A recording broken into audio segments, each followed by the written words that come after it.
Now we got some music. There Now you we go. got some mics. Don't have Josh here off of my technical stuff today, Scotty. I know. Anyway, Scotty German, one of our top service advisors here at Mel Hambelton, hanging out with us today. We got some exciting stuff. We got a gentleman from Dale from BG Products. Dale, thanks for being here. It's a pleasure. It's always a pleasure to be here with you guys. And you can see he's got some neat stuff standing in front of you. I got the privilege of going out to BG to talk to a bunch of their sales reps this week, and it was really fun. To hear their stories, hear the questions and all the stuff that went in. But I watched Dale do some demonstrations that I didn't know about. Yeah. So we're going to do some of those here today. But as always, just a call-in show, 316-462-3673. And anything ailing your car, tires, brakes, or batteries, or whatever. The phone is down for just a little bit. I got in here this morning and it's doing an update. Can you believe that? Update. So anyway, Scotty, for each and every caller, can you rattle everything off that's in that package we give to everybody for calling in? Absolutely. We got oil change, right? We got the oil change first. We have nitrogen for your tires. Yep. That's another big one. We have a BG additive with MOA, I believe. I believe it's CF5. CF5 and... Oh, what's the other one? 44K. 44K. Dang it. I should have known that. That's the two cans we give away for each and every caller, yes. Yep. We'll have Dale share a little more time if we have time about those two products too. Right. Absolutely. Then we also have the multi-point inspection, which is probably the most valuable thing in that entire package. Agree. Yep. And then we have $10 to Mel's Diner, which Brandon makes excellent food and beverages and stuff like that. It's not too bad, there is. No, it's not too bad, man. Yeah. Anyway, every caller, and hang tight here. I'm checking on the phone, and it's getting close to saying the update's done. So bear with me as that update gets going here and everything else too. Sorry about that. But probably not going to want to call in for a little bit so we can talk about what's going on here with BG. But again, I got the privilege of going out and talking to a bunch of sales rep this week. And I saw a demonstration happen with MOA, motor oil added. Been using it for years. It's a great product. But I learned something. You learn something every day in this business. Yep. And here's what I thought MOA did. And Dale's going to say some more about it. MOA. So here's your 5,000 mile interval of your oil change, okay? And you start here at 0 miles, and it works this way down. The oil starts to basically deteriorate. MOA keeps that oil life protection constant across that whole 5,000 miles. But Dale's going to show us some other things with that I didn't know anything about. Yeah. Okay. So anyway, Dale, again, thanks for hanging out with us on this Saturday. Love to have you in here. Pleasure. Listen to you speak on Wednesday or Tuesday. I can't remember what day it was and what day's running through me and everything else like that. But Dale, tell our listeners and watchers about yourself. Sure. So my name's Dale Smith, and thanks for having me, Phil. This is a pleasure. I feel at home in your store. There's one thing, folks, that I just enjoy. When I come to Mel Hambelton Ford, I like to sit out on the sofa and just watch things go by. I just really feel comfortable in this environment. And when Phil says, come down and experience the difference, there's a reason for it. Yeah. There really is. So, folks, today, I just wanted to tell you a little bit about myself. So humble beginnings. I learned how to build engines in a machine shop long before I ever was able to take them out of an automobile. So if you can imagine that. And then when I got into being a technician professionally, I started as on the lube rack, and then I worked my way up. Now, I did have that engine building under my belt, so that made it a little easier. But for the most part, that's how I got started in automotive, was building engines, on the farm, working on tractors, whatever the case was early on. Young Dale Smith, right? Yeah. Now the white hair's there. So, and then it progressed, and it stemmed into all rungs of management, becoming a director of fixed operations for very large Ford Lincoln stores and Mercury when we had them until 09, right? Yeah. And then it just has sprang forward. So one thing that changed my mind was, as a technician, I had to be able to say, I endorse this. I couldn't let a guest come in and purchase something from us and it not do what we promised. So I was like, well, you know what, Mr. BG guy, I'm not too sure that I need to hear what you're saying. Yeah. Right? I was kind of the same way. Yeah. Snake oil. Snake oil, man. Amen. But it's not snake oil at BG. It's lizard lube. It's way better. Okay. All right. So then I just started getting my scan tool data out, and I was like, you know what? If this guy, he seems like an honest dude, so let's go ahead and give him a chance. So I started to break out IDS, and I'm going to take him to task. We're going to do a fuel service. I'm going to see if the car really responds better after we do the service, because I just thought if it needed to be, it would be there, right? Mm-hmm. Ford or anybody else didn't build the bad car. It's the additives that make the difference, and it's the fluids that go old, and then it's the byproduct that's left behind. You can't change that fact. Right. Okay. Unless you're using BG products. And so the results were resounding, whether it was a compression test before and after we used the products, doing a fuel service and looking at various PID data, just areas of the car that I could say, yes, it improved it for the customer, and I would put my name on it and sign my name to that car, because I got the recheck if it came back, right? And I didn't want any of that, right? I wanted the customer satisfied. As a matter of fact, Ford Motor Company judged us on Fix It Right the first time, right? So we had to make sure we were doing the best job that we could for our customers, and they're our guests, right? Yeah. So with that being said, it turned my mind around, and I liked the product so much, I went to work for them. There you go. Yeah. It just didn't let me down. Yeah. Well, and my story is back in the mid 80s is when they came out with port fuel injection. Yeah. And it didn't take very long for the end of those injectors to plug up from the carbon, because the way the design was and everything else too. And I would actually take a 44K can. Okay, Scotty, just for an example. And we used to have, when we charged AC systems, AC cans were about the same size. We had this little clamp thing to come around and pierce a hole in it, and we'd have our hose on there and go in and charge the AC. Well, to clean these injectors with 44, I'm holding MOA in my hand, but to clean the injectors, there you go. Okay, and this product has changed drastically since the 80s. How much better it is from what it was back in the 80s. Absolutely. But I would disable the fuel pump, and I would take my same AC line that I would hook up to charge the AC, and it was the same fitting to check the fuel pressure. So I would plug off the return line, shut off the fuel pump, puster this can in there, and start that car up and shove that through there. Stink, smoke, everything else like that. But guess what? Injectors it fixed it. It fixed it. The injectors are clean again. So that's the problem. Is like you said, nobody's building a bad car. Right. It's everything we put in there from the air and fuel mixture intake that all that carbon starts. And people don't realize it's a slow thing that just gradually goes away. Power, performance, and everything else like that. And I still think the biggest change of a lot of this, and Josh and I've talked about this on the shows, and you're back in, we're pretty close on the age when I tell you, wrenching on my race car back there, just like it was last night, it's more fun to me than anything in this whole automobile world. Yes. Okay. Yes. So, at 60, 70,000 miles, we're overhauling motors. Yeah. We're doing valve jobs. We're boring blocks, doing all that kind of stuff. Today, 60 to 70, man, I've seen some even earlier than that. Yeah. So now today you tear an engine apart with 120,000 miles on it, you can still see the cross hatches in the cylinders. Yeah. Yes. So things have lasted longer. We didn't think about changing these fluids because they wear out just like your engine oil does. They do. Everybody knows to change your oil, but not all these other products we do either. Absolutely. From that part. So anyway, Dale, sorry to steal your thunder there. You're absolutely okay. We actually were at BG on Thursday last week. Yes. And it's probably my 4th or 5th time being there in the 12 years I've been here. But every single time I go into that place, it is a state-of-the-art science lab.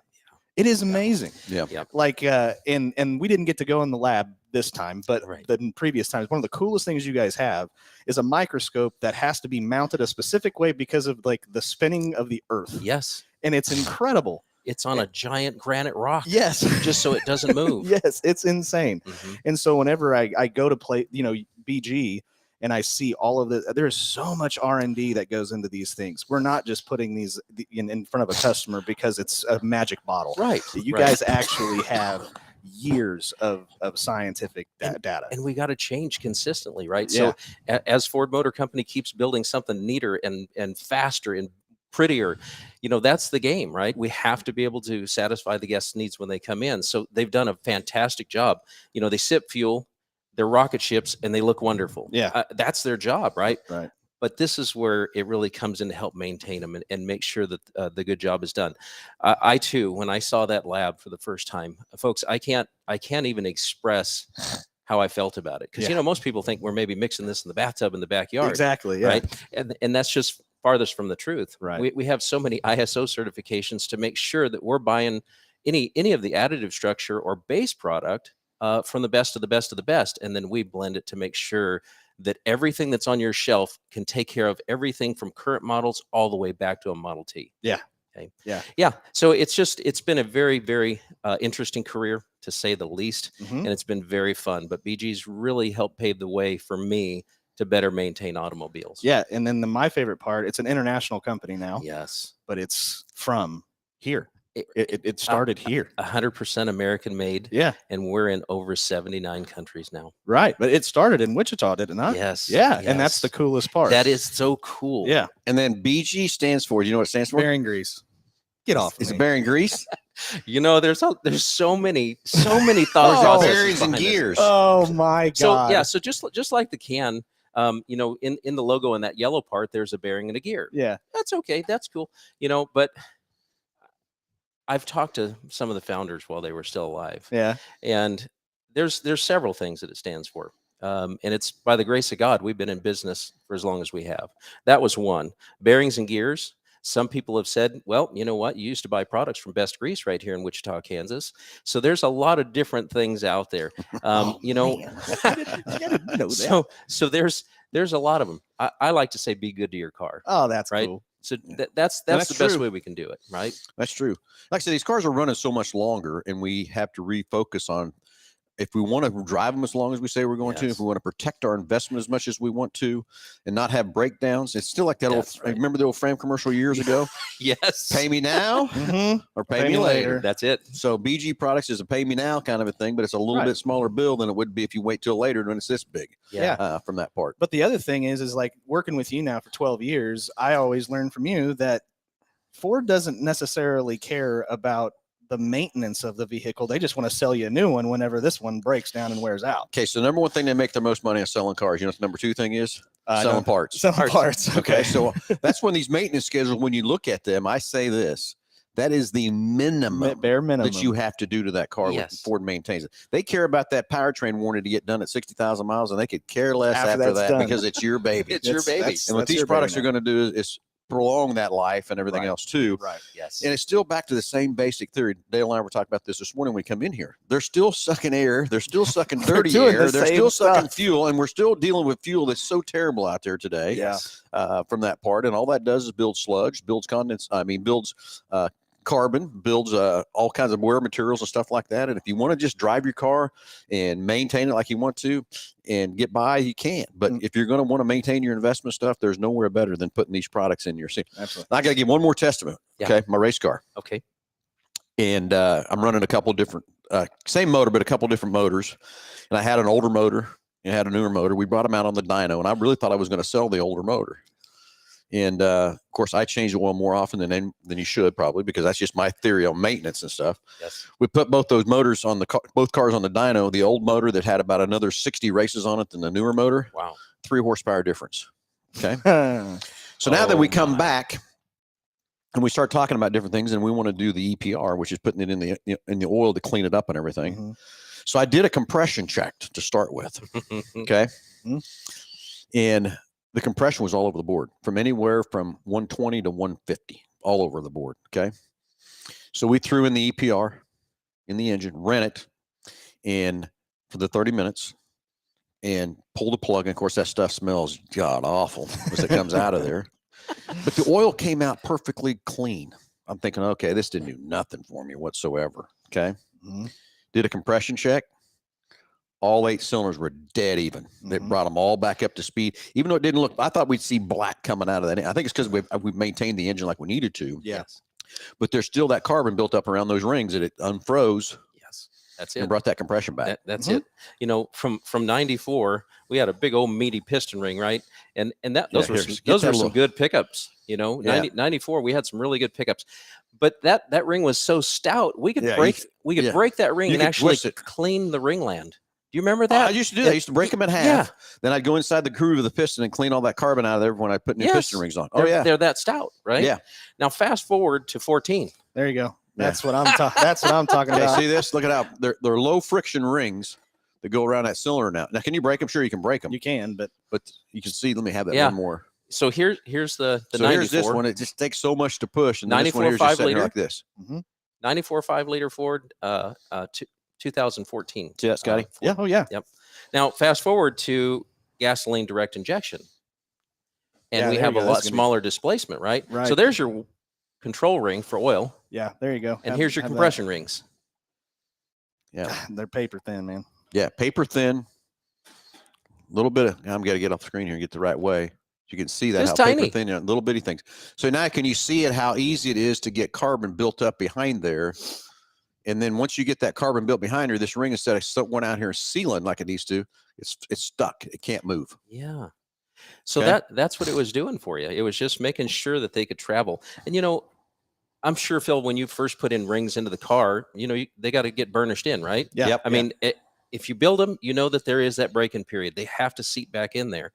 And if you folks ever see where it doesn't on one cylinder, but it's way better than when we started and after, the biggest thing is they need to reburnish, and they'll come back out flat. Most customers, when they would come in, they say, you know what, Dale, here's what's going on with my car. I pull up to the stoplight, and this thing just has this vibration, and it's coming from the steering wheel.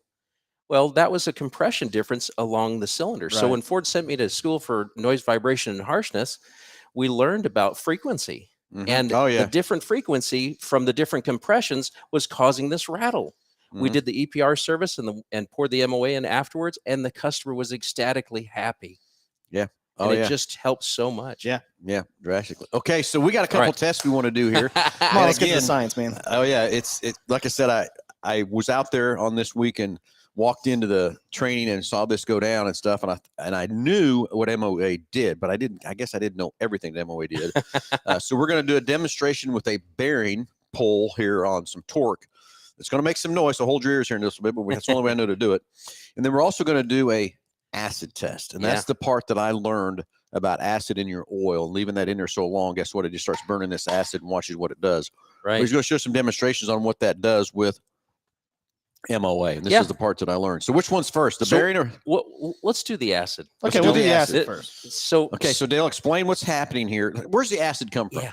So acid, over time, anything that's a petroleum-based product, it's going to build sulfuric acid. It'll start to build sulfurous acid as well as nitrous acid.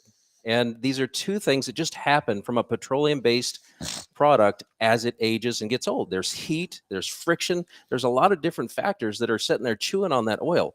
And I don't know about you, but cars have a lot higher RPM these days, right? Yeah. And we've gone away from cam bearings. The cam bearing is the journal in the head. So if that goes bad, we need a cylinder head. Yeah. So we need to make sure these things are protected, and the guest can keep driving trouble-free and have fun with their car. Okay. Well, I think the other thing is, not to interrupt you, sorry. You're good. Is the oil passages we have today are 1/10 the size of what we had before. Yes. So it doesn't take very much sludge or carbon or whatever to partially plug it or completely plug it and starve that part of the engine from oil. Yes. That's we had lifters back in the day that you could, shove a screen door through. Now that hydraulic lash adjuster, you couldn't get a ballpoint pin where the oil galley sits there and feeds it so that it pumps up and has pressure in there. So absolutely, Phil, you're spot on.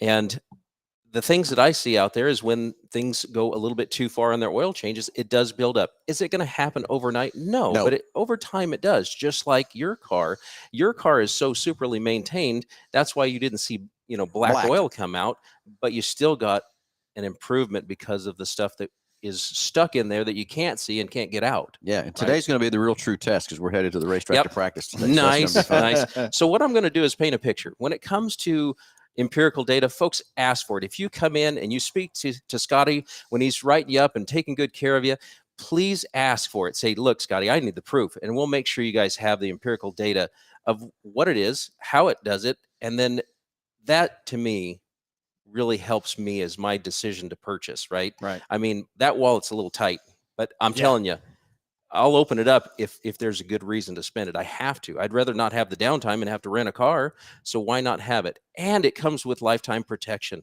So folks, if the mileage is correct and you're in the two different windows for mileage, now you got protection for life. Absolutely. Okay? And that really helps. I don't care who I am or who most people are when it comes to a $6,000 discount if they start early. Yeah. Right. And on the bill. And this is a real deal. I actually had a customer in that particular situation. Transmission ends up going out. Yes. Needs a transmission. They flush their transmission fluid every 30,000 miles for over a year and a half. And they got a huge chunk of what it would normally cost them. So that protection program that comes with BG products is phenomenal to a customer. And it's, folks, it's not lifetime like as in 150,000 miles. It's until that car hits the salvage yard. Right. And it has better benefit when you trade it in. So there's some good things. Anyway. So I'm going to paint a picture here with our MOA. So folks, I got to take my wedding ring off because Yeah, I don't want to do that. Yeah, be I don't. careful. This is real. So Scotty, if I can, I'm going to have you hold the acid. Okay, this is acid, like really bad this stuff. is sulfuric acid, and that's what gets made in this with the petroleum base. Yes, it's a derivative of sulfuric acid and nitric acid. So, folks, this is real stuff. So, we've already burnt through our paper towel, and it'll keep going as we talk here. But I'm going to coat my hands in MOA, okay? Because I know if I've got that barrier of MOA in there, I'm protected, and I'm going to be. Okay, so we see the hole there. Can they see that hole? Can I bring that up here? Yeah, there we go. There we go. That's what. So we know it's active. I guess what you want to say. It's burn a hole in that paper towel pretty quick. Yes. Yep. So we can just accelerate it just a little bit by pulling on it. But folks, it's just going to eat through that towel and continue to eat. So I'm going to put this in a safe place so we don't burn Phil's office down. That's all right. Probably wouldn't be the You first see how time. messy it is in here? Are you kidding me? It probably needs to happen anyway. Hey, hang on. You know that is a sign of somebody that's working hard. No right? kidding, right? Okay, so I'm just going to coat my hands with MOA. Okay. And that's the MOA here that you can show everybody the MOA that he threw on his hands. Okay. Okay. Coating them up. I'm coating them up. Yeah, they can see that real nice. Okay. Okay. Good. Front and back. Front and back. So I'm going to put a little pool here because I don't want to have a scar, right? Chicks dig scars, man. Yeah, well, I've heard that. Okay, so Scotty, if you would pick that bottle up, and we're going to put about 4 or 5 drops of acid right in that pool.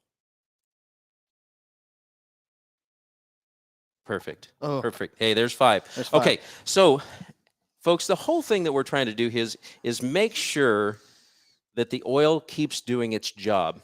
Did you all know that 15% of every bottle of engine oil is additive structure? Yeah. It's base oil on the bottom. Okay. 15% is the number. So 15% of that is like patch and paint. It makes it what it ain't. Okay. Okay. Yeah. So it's there to protect the oil so it does its job during the full interval that you guys would change the oil at. Okay. So like you, Phil, I like to change my oil early because I like to drive my cars like I stole them, and I don't want them breaking. Right. Okay. So one thing that we do is we make sure that we have the additive structure in there and it complements the oil. There's not bad oil really out there anymore. Well, no, you go back to that. I remember back in my day, we were straight with my dad in the repair shop back in the when dinosaurs roamed the earth. Yeah, I get it. But we had at that time, I remember coming out with it where there were CCA rated oils. Yeah. And we're all the way now. Each letter is an improvement. We're all the way to SJs, I think is the last time I knew. That's how much these oils are improved. Yes. And Dale, here's the problem I got with that. Everybody then thinks the oil's better. So let's extend the life of that maintenance interval. That doesn't work. Right. The filters can't change. All that stuff. The engine's still developing. We're running the engines harder than we were. That's why the oil's better. The RPM doesn't extend the life. Like going to full synthetic oil, I'll be thinking, oh, now I can go 20,000 miles on oil change. No, you can't. Yeah. It just better protects. Yeah. Fun fact. Look at that. Still hadn't done nothing to his hand. No. Do you guys smell that? A little bit. Oh my gosh. It's cooking, right? Oh yeah. Okay. No. So fun fact. Did you know that full synthetic oil will build what's called trash in the laboratory? It builds trash at a 50% rate higher once it reaches its interval of I've done my job and I'm going to go lay in the pan now. So the additive structure falls out of the oil and goes to the bottom. But it happens at a 50% rate higher than conventional oil does. So hold on, back there. Let's go that one more time. Yeah. I got to get that down. Okay, so you're saying full synthetic. I smell burning. You smell the burning. That's pretty good. Yep. Nothing to his hand. It's not burning my hands. And so who wouldn't want to put that in their oil to help protect their engine now? Yeah. Like that. So now I've wiped that off, and I just made sure that it was right there. And now it's burning the towel. Now it's burning the towel. Okay. So no hocus pocus. This is a real deal, and we're making sure. You got some handy wipes something there to clean it? I do. I do. Good. So anyway, so you're saying full synthetics. Yes. One more time. Once they reach their lifespan. Okay. And the additive structure. Now I'm understanding what you're saying. Yep. So once they reach their lifespan, because when they first came out, I thought, well, I got to get me some. Then I don't have to change my oil. Yeah. No, that's not the case. So they still have a lifetime. They still do their job, but we need to get them back out of there to make sure that deposits don't form. So conventional oil was a good oil, but we did it at 3,000 miles, didn't we? Yes. Now we have a semi-synthetic version, right? We pumped it up to 5,000 miles. Yep. Where are we at now, guys? And let me tell you how hard that was for me to go to 5,000 miles. Woo! $20 says you still change it early on the race car anyway. Well, just like for example on the valve cover of that motor from and guys, it's a what we call a crate GM motor. Right on the valve cover, it says change it every 4 to 5 nights. Are you kidding me? Are you kidding me? Wow. 4 to 5 nights on an engine that's wrapping out at 6,800 RPM and up and down and back and forth. That stuff, as soon as that's the first thing we get back in the shop, we come back from a racetrack, the car goes in the air, and that's the first thing gets pulled. Every fluid comes out of that car. Every race. Yeah. Every race. I don't wait 4 to 5 at nights. I want to. No way. Wow. I mean, that motor's $10,000. Yeah. That's just the motor. Everything else that goes on top of that thing. So I'm going to protect my $10,000. That's what I'm trying to do. Yes. But what we have, I will tell you, in the racing application, Blumo has got me on a different additive package than MOA. A 116, which we can get in that for 1.2 or whatever from that part because of the oil. I have to run a different type of oil for that high RPM, like I'm running like that all the time and stuff too. Different deal, but the compression restore is still the best thing in the world from that part. Yeah, and that 116 is a great product. So I used it in my Harleys because it's an oil additive that really does a great job, but it's made for a wet clutch environment. So motorcycles, like one of your sales professionals here, we were talking about that, and he says, well, yeah, I know you got MOA for the cars, but the clutches are in that oil too. And so there's a whole different product. It just depends on what the needs of the guest is. And then we can make sure we provide those things. Sure. All right. Okay. So pretty cool test there. Yeah. And that's the part of MOA I didn't know. For those of you just tuning in. So I could still smell it burning. It's burning. Yeah. I thought, and remember, your oils, no matter what oils you're running, whatever, is making that acid inside your engine. So that's what MOA is doing, is diluting that, or basically getting rid of it. Right. But MOA, say this is your 5,000 mile interval of an oil change. Your oil starts here at at 0 miles and goes to 5,000. At about 2,500, it starts breaking down. And when you get your 5,000, you're about here. MOA keeps that additive package up there for that full 5,000 miles, is what I thought it did. And which it does. I didn't know about that acid being developed inside an engine. Yep. It just keeps it at bay because now you're Dale, you're making me to where, for example, if an engine, based on hours, like my son's driving a diesel and Ford says change it every 200 hours. Yes. I told him set it at 100, I would change it. Now you're making me think I need to go to 75 hours to change to get that acid out of there. Well, but again, putting MOA in there's a different ballgame. Phil, we got you covered. When it comes to that, diesel's got it too. I get it. You all have this right in your parts department for the guests, right? So, this is that conditioner instead of MOA. This is fortified. So this is for your diesel trucks. There it is. There you go.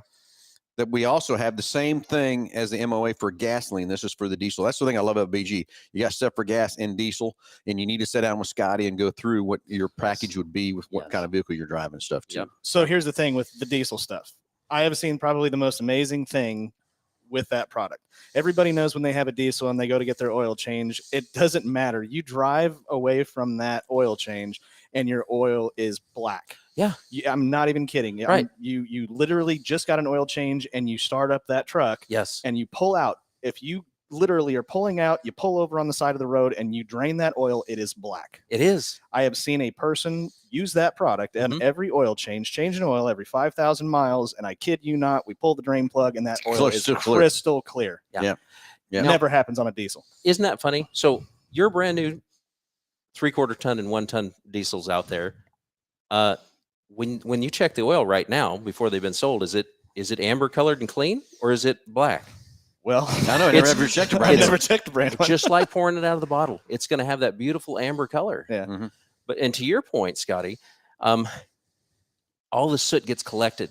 That's that product's job, is to collect all the soot and make sure it stays within suspension so it doesn't stick to the places that it's not supposed to. Right. That product is. Brian had a good comment, so I put it up on the screen.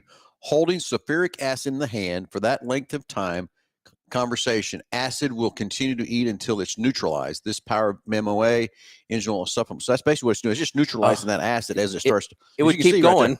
It would keep going. Yeah. Yeah. So you can tell that's what's happening there too from that part. Now I got to figure out how to get that out of there. There you go. That's Good job. Okay. So I'm learning the tech side of that. Josh is not here. Josh is off playing, having fun, which we all probably should have some Yeah, fun. Good for him. He's Well, I was jealous gonna say, he's what not here. yeah, I was gonna Dale's say, what here. are we doing? We're just sitting here playing like having fun with oils and stuff too. super Yes. chemist with Yeah. automotive stuff. Yeah. So anyway, the other thing about BG products is, as we switch gears here a little bit to what you're going to do here, is it's not just engine oil, it's Right. transmission fluid, it's Yes. brake fluid, it's power steering fluid, it's differential fluids, it's transfer cases, manual transmission fluids, and all that stuff that you guys have done that testing. And Scott, I know you see this a lot too, but the BG guys come probably twice a week and grab not Ford products. They grab all of our trades and stuff and take them back and keep testing and keep testing and keep testing. Yes. And when we were out there the other day on the dyno, I looked in there and they were working on a old Tahoe. I'm thinking, what in the world are they doing with that old thing? Well, you know what? They're still looking at that kind of things that's going on, because there's still a lot of those running around. Yeah. Oh yeah. And they were testing one of those old Tahoes out, like an 08 Tahoe, and had, session of stuff on it too. So it's cool to go out there and see what they're doing. And that's what I love about BG. Lots of things about BG. It's right here local, Yes. but they're constantly, like anything else, is just trying to get better and make better products as these cars change and everything else too. Yes. From that part. So, Yeah. Okay, so we're going to switch gears now to how to show not just the acid neutralization, but how that MOA actually really does as a bearing on a bearing in your car with that part. And I will tell you, out on different videos and stuff, I see other people doing this. Yeah. But they're just using engine oil. Right. Okay. And showing where it hits and when it doesn't hit and all kind of stuff. And then they'll throw their additive in there. Sure. And again, there's all kinds of products out there in the marketplace, right, Dale, that does Oh yes. all kinds of testament. Yeah. And there's good products out there. There's no ifs, ands, or buts about Yeah. it. So the other thing I will tell you is, remember, you get what you pay for. So if you're going to step up and you're going to buy a motor oil additive for a couple bucks, you're not getting very much value built in. There's nothing in it. They can't have anything in it for a couple bucks. Right. You get what you pay for. So more money that can cost you. You got to understand there's products in there that cost that money. It's not just a markup to try to make money. It's actually the products that's in there cost money to do the job correctly. Yes. If we want to continue to support that lab and our 3 fully accredited auto labs when we're testing these things, that's where the expense comes in, because we cannot let you folks down. And we want to make sure we're always bringing the A game for all the stuff that Ford and everybody else has to offer. So, Okay, real quick, here's Yeah. a comment that just came in too. And Dennis, it makes this a very good point. yes. For every gallon of fuel burned, makes approximately 1 gallon of water. And we don't think about that water. It's condensation. Right. And where's it going? It goes out the exhaust sometimes, but it Yes. also is ended up in your pan. Only 1/3 of the heat is used as power, and 1/3 power goes through the exhaust, and the oil cooling system dissipates the other 1/3. Yes. So that's the whole thing. There is Perfect. He's totally right. so you stop and go. Short drives and stuff is what's really hard on a car. As soon as you start, the car Yes. starts burning. It starts developing that condensation. But if you don't run it long enough to get it hot, it doesn't burn it out and evaporate like Dennis was saying. My real true testimony was when I was living in Hutch and I drive back and forth every day. 50 minutes one way. Highway dry, got hot, and everything else like that. Pull it in the garage. Yep. Back it out the next morning, and guess what's running out of my tailpipe immediately? Smoke. Water. Water, well, water. dripping away. Coming right out of there. It's Yes. already developing that kind of that water. Mhm. And again, if you do those short trips, think about that 10-minute trip every day back and forth. How much condensation you got in your oil pan? Lot. And Yes. what's going to start building from that part? In the Condensation. winter months, if you check your oil, right there in the top of that cap, it looks a little milky white. So right to your point, I'm with you though. I thought it was smoke I at did first. too. I was like, I'm like, hey, evaporation. what's going on there? No, And then the you see water- the drips of water. Yeah. come Water out. running out of the exhaust out of the Yes. peephole on, Yeah. on the muffler. Yeah. Yes. Thank goodness they did that, because before that we rusted Rusted out mufflers. mufflers. Yeah. All right. Okay, so now we're going to, Dale, take it away. Okay. I want. Right on. I'm Okay. so excited to watch this. So folks, feel just like a brand new bearing in your engine. We've got a Timken roller bearing, and it's fashioned in this arbor. So it's just a conical shaped Timken roller bearing. Okay. Now that's going to represent our bearings in our engine. Okay. Okay. And we have an oil pan here, and we're going to have oil in that as well. And then just a race. So this machine is going to stress the oil. It's going to stress and bring a real environment, so to speak, right? Just painting a picture here, as long as I don't get my cord wrapped up in there. All right. So I want you to watch this, Scotty, if you would help me. Yep. Because my eyes are getting old.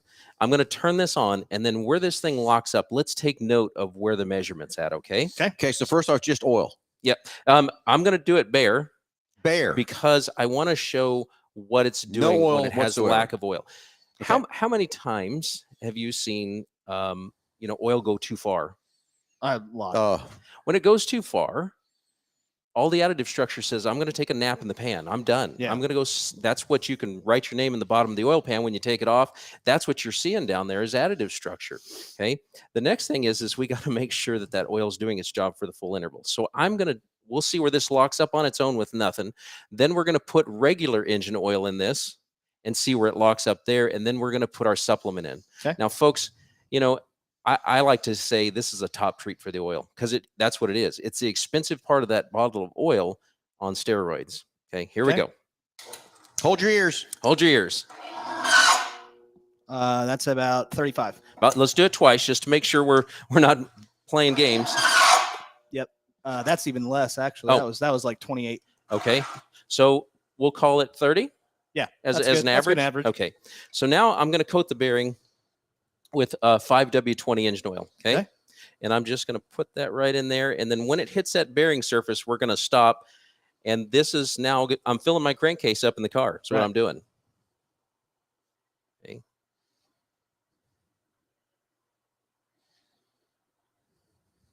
Okay. There it goes. So now it's on the bearing, right? Yep. Okay. Now we called it 30. Yeah, we called it 30. We split the difference. Let's see where this goes. That's about 38. About 38. Let's do it twice just for giggles. Okay. That's a little bit less, 37. Okay. So we'll call it 38. We're good there, right? Yep. Okay. So now I'm just going to put a little glug, technical term, of our MOA in there. Okay. Okay. Okay.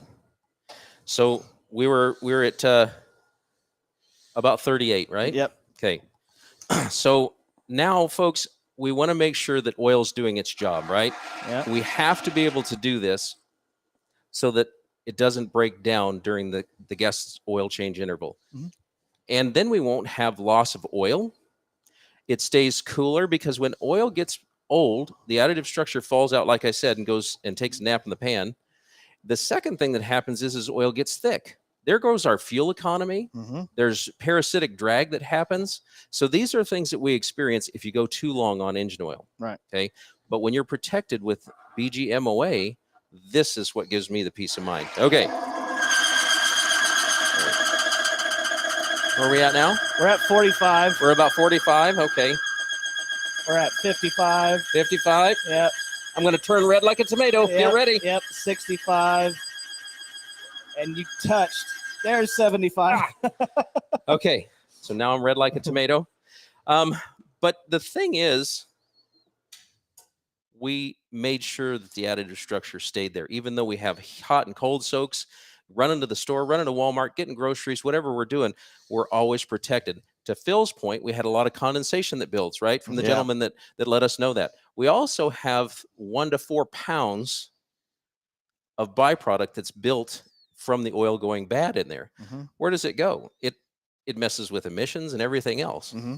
So now you would expect this was pretty bad, right? And scratchy.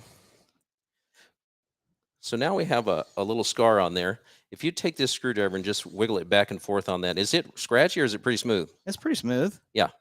So yeah, I see it. So now we've got a really smooth little divot. That's what we're doing. We're protecting that oil. Make sure it's doing its job for that full interval for the guest, and they can have confidence. If something goes wrong with this car, I'm back on the engine from lifetime protection. Okay. Just a couple of quick things. Let's go real quick. Hold your thoughts. We got a guy been holding on the phone. Oh, My phone just finally updated. Thank you. So let's go to the phones. And hey, Keith, you're live. Are you still there, buddy? Yeah, I'm here. How you doing, Keith? Hey, Keith, sorry for the delay there. The phone was going through an update. I walked in this morning, turned it on. It was updating. I don't know why. We're playing Mad Scientist, too. Yeah, and plus we had to hold you there because we were right in the middle of all the tests and everything else, too, Keith. So how are you, buddy? Well, I'm doing all right. I've been in and out of the program today, so you may have already answered this question or talked about it. Okay. But the fuel additive for the BG product, can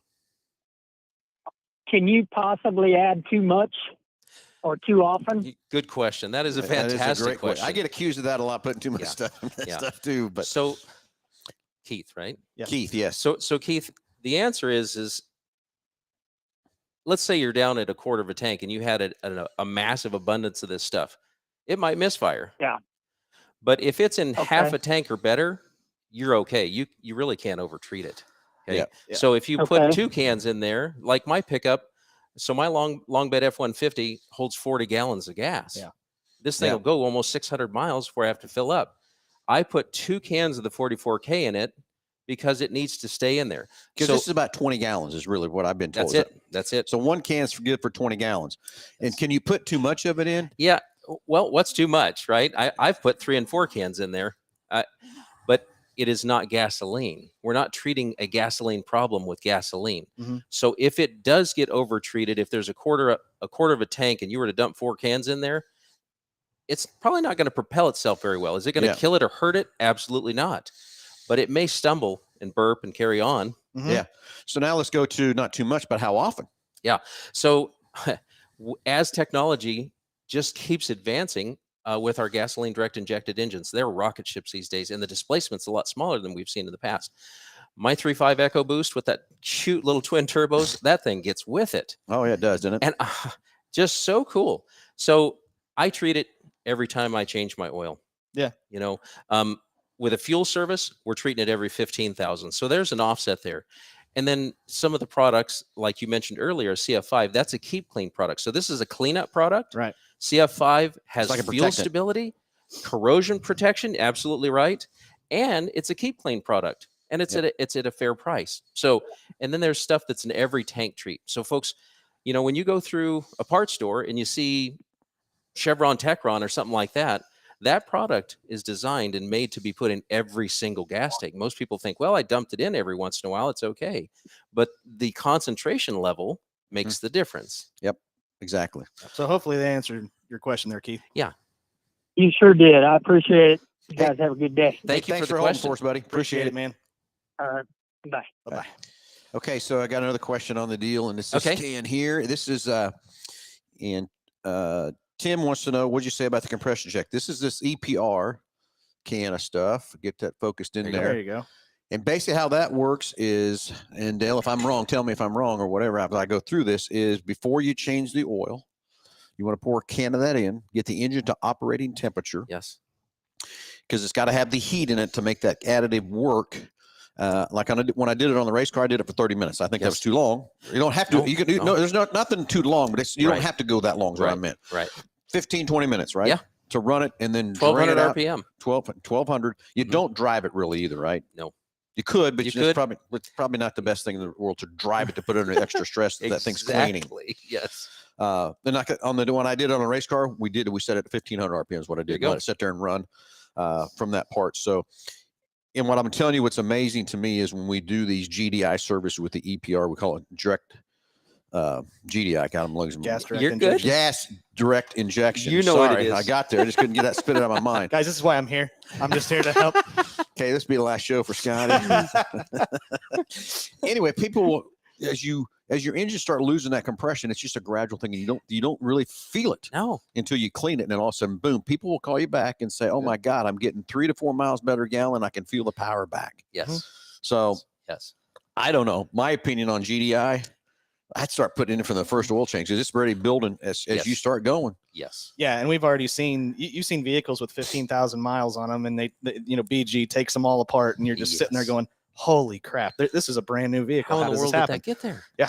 Okay, so you guys took a 24 Mustang Yes. because it's brand new and took it over to test and do all that kind of stuff. Yes. Car had 64 miles on it. Okay. This isn't just a Mustang or anything else like that, but this is just every car that's out there. It was already, because they took a scope and went down in through the intake to look. It was already at 64 miles starting to build little. They were little, but you could see and they sent me the pictures, little bits of carbon already building at 64 miles. So that's all I'm saying is it just starts going as soon as you start building it from that part. Right. Yeah. EPA's got their hands in it, right? Ford has a tough bill when it comes to satisfying the guest, getting the horsepower, getting the miles per gallon. They have a tough bill to fill. Yeah. Right. And then as a young technician, I wondered, how in the world does this stuff get back up in there? There's gaskets that seal all the oil off. What's going on here? And I look over and I'm like, oh, positive crankcase ventilation. Okay. Back in the day when we had tractors or old Chevys or something like that, they had a road draft tube and it dripped right on the road, right? Yeah. We're paving the road as we go. So now complex parts and complex engines, they started to add in exhaust gas recirculation and positive crankcase ventilation. Yep. Now it's taken all that vapor from the old oil that says I'm not protected anymore, and it shoves it right back into the engine to reburn it again. That's where our deposits come from. So once again, folks, it's not a design flaw. It's just the oil not burning.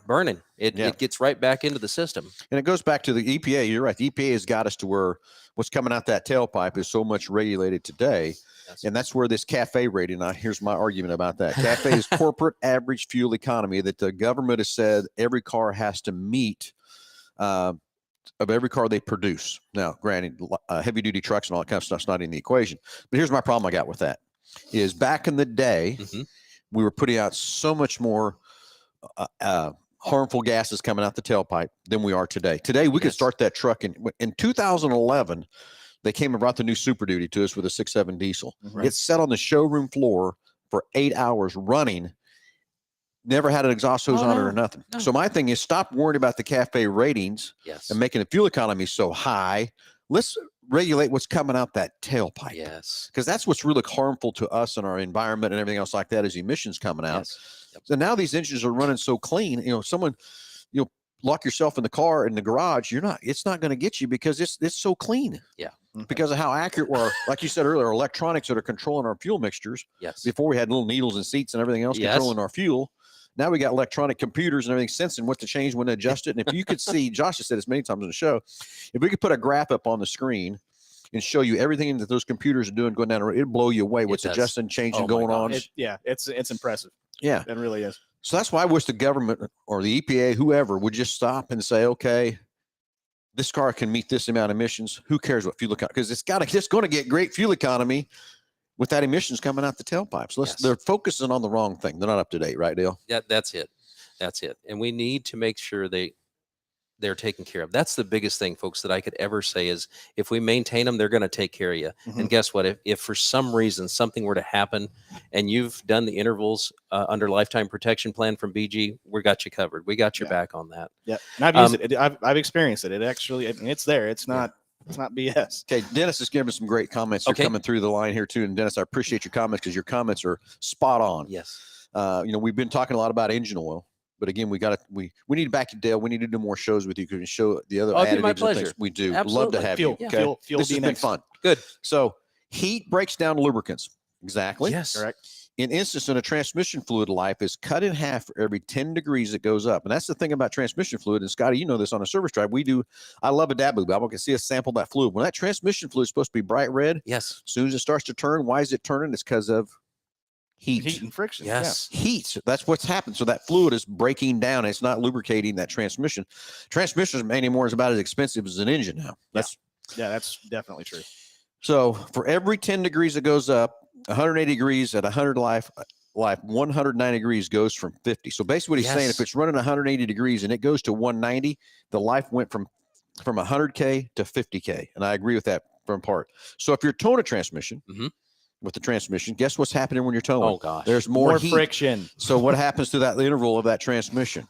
Yes. And I love these manufacturers put in their lifetime service interval. Oh my God. Sure. Are you kidding me? Full of crap. It's so they don't care because guess what? It's going to make it through at 60,000 miles. That's right. And then everybody complains is right after it hits 60,000 miles, you're at 64 and you blow a tranny, and it's like, I wonder why. Here's the thing: when I ask engineers, I said, "You got to come clean. You got to tell me, what does lifetime mean?" And they said, Dale, it means the lifetime of the fluid. It's your job on your service drive to check it and let the guest know, because nobody drives their cars the same. That's right. Exactly. Just like he's saying here too, you start towing and usually about 30 degrees, it's going to climb. And I agree with that. Yes. Okay? Yes. So the guy could be, I could be a guy that just wants a Super Duty, but I never tow. Right. I got another guy that's all he's doing is towing. Yeah. His transmission interval from me driving it all the time, it's probably 30, 40,000 miles. Yeah. That guy that's towing like that, probably 10, 15. Yes. Who knows? Just like the gentleman said, the life is cut in half. Now, most of our cars have thermostatic blocks in them now and regulate the temperature. Do you know when I took Scan Tool, even at work, and we look at when that thermostat opens, it doesn't open until about 176 to 180 degrees. Yes. So it keeps that heat in there. Then it opens. Going down the road, it's usually about 210 to 230. Yeah. Okay, so Dennis, right? Dennis, yes. So what Dennis is spot on. And folks, what did it do to the life? It cut it in half at least. At least. And that was your point, right? Yeah. So when do we need to do these? We need to check it, and we need to get it on a schedule according to how you drive the car. Yeah. But see, another thing, like you said, it's our job to tell the consumer when it's due for an Yeah. But the manufacturer is telling you it's a lifetime. So what are you going to believe when you read your owner's manual? It's a lifetime. I don't need to change it. Wrong answer. You can do that. That is no problem. That's back to the pay me now, pay me later. That's right. You know what I'm saying? Oh, That's how it is from that part. But again, it's just because these cars run so much longer on all these fluids that we have to look at differently. It's just like a brake fluid flush. Yes. My God, never in my world back in the day with my dad wrenching around, did we ever think about flushing a brake fluid? Right. But again, we got analog brakes. Yep. We got all these sensors, all these solenoids, everything running through that fluid. And what's the biggest detrimental to brake fluid? Water. And it's not Condensation. the system is not sealed. I had a gentleman threaten to hit me with his cane on the service drive one day. Okay, so because I asked for a brake fluid exchange. I said, sir, we got to change your brake fluid out, and he says, well, I've never had to do that before. Well, I know this gentleman. He actually was the gentleman that designed the high output 289 for Ford Motor Company. Oh, wow. Mr. Yerbeck. So we were good friends. He came into our dealership. We got to talk to him all the time, and he says, look, I'm not buying it. And he says, you've never had to do that to my other car. And I said, what's your other car? He had a beautiful 69 Boss. Mm-hmm. And I said, Mr. Yerbeck, you're right. I never asked you for this before. But what we did do is we did wheel cylinders on it. Remember when they leak? He goes, yep. I said, we flushed out all the brake fluid. You did? We did a full exchange. So how many times did we change all the cups and seals on wheel cylinders? That's the no diff. We would lose a wheel cylinder, so then you're putting brake pads on and everything else. But we don't do that anymore. We were still Have servicing you ever put a wheel here lately? Yeah. I'm going to say the last 3 years. Have you put a wheel cylinder on a brake cylinder on you? I don't think so. It's just how much better the seals are. So Yes. but that doesn't change the quality of the fluid. Right. It's still picking up the condensation. Yeah. And then when you get condensation, all that is water, and it gets compressed. So guess what you get when you're under a hard brake situation? Yeah. Brake fade. Brake and you fade. don't realize it till you need it, and all of a sudden that split second's all it takes to save you from getting in an accident. Yes. Yes. I actually have a situation right now. I've got a young lady with like an older body style Escape and never had a brake flush in her entire life. And she doesn't bring to us, this is her first time coming. And it turns out it's because of the condensation. She's collapsed both front brake hoses. Yeah. So now Yep. that is legitimately turned in from a $120 service Right. now into, well, now you're replacing both brake hoses, both calipers, pads, Oh. and rotors. And so that just Turned this- into it's- four it- times the Ex- repair. exactly. Right. Exactly. So anyway, we could sit here and talk for hours. I I promise. really you. could. Yes. So, and we're running out of time. I hate Okay. to tell you that, Dale, but You're you good. need to come back as often as you want. Oh, it's a come back pleasure. with more demonstrations. I will. From this part. BG is a great partnership with Mel Hambelton Ford. We appreciate you. We do. There's some exciting new things coming from Ford with BG, which is I've been behind the scenes with that a little bit, kind of tease you a little bit. There's some exciting stuff coming down the pike, which I can't wait. So once we get that announced, you're going to have to come back or bring everybody back. We can get on this thing to talk about that situation when it does finally get inked on the line and everything else too. So, but we could talk about all these products and everything else too. Again, I've used them since the mid 80s. And had great success. And I was just like Dale. I remember the first time the BG guy came into my shop there in Topeka, I'm thinking, who's this yahoo? What snake oil does he got? Yeah. That's going to help me fix cars. Keep and the moving along. first thing I did was that 44K, and it's helped me fix cars, and it just took off from there. But there's so many products we can talk about too. We can run out of. Except we can be here till 5 o'clock talking about everything we can talk about, and we'd bore everybody from that part. So anyway, Dale, thank you again for taking the time to come see us. Thanks for inviting me out there so I can see and learn again from that part. Thanks for coming. We can all learn from each other. Sure can. So anyway, BG products, great partnership here with Mel Hambelton Ford. Everybody, we're running out of time. Thanks for everybody watching and listening. It's been a great show, and we're going to have Dale back a couple more times and different things and products and stuff. So hang tight, and you'll see what these products do. When you come on our service drive, get with Scotty, one of our service advisors, sit down, get you a plan for your driving habits. Like Dale said, everybody drives differently. And let us help you protect your car, make it run many, many more miles, pay a little bit now. Yes. Save a lot of bills down the road. And Josh and I talked about that last week. Yes. Every day we walk in that shop and we see repairs getting happening. If there had been some preventative maintenance, that big repair wouldn't be happening. So That's right. Anyway, again, Dale, thank you My pleasure. as always. Pleasure. Thank you for having Scotty, us. thank you for Taking the time here Absolutely. this Saturday morning. Everybody, thanks for watching. Thanks for listening. Have a great Saturday. It's a beautiful weather out there. We'll talk to you next Saturday, 9 o'clock.